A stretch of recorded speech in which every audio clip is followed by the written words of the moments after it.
Last night, Jerry and I moved the 7 new Gertrudes into the compound here, and I came out early this morning to open a door.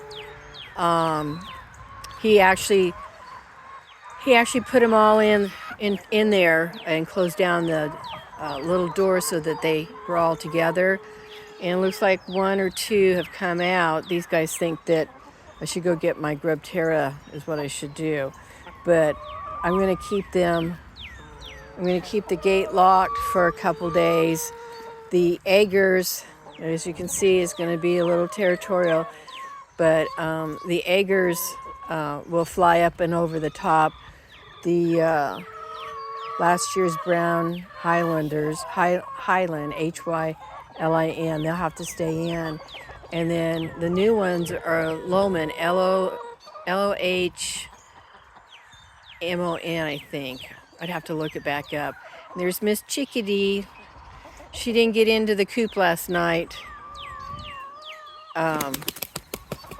See, there goes Freddie. Chickadee didn't get into the coop last night, so she was out here sleeping. And I don't know if the new chicks, oh, I missed that. They're actually able to, the eggers are actually able to go through this hole right here. But I will get the water that I had for the 7 and set an extra water on the outside because the girls may or may not go back in on their own. But there'll be a few more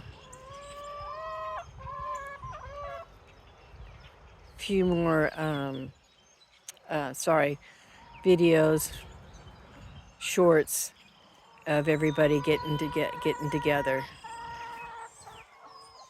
But there's 5 of them hanging around the water inside. One's coming out. They're going in and out. So it's it'll be a couple days of adjustment, but we'll get there. We've done it before.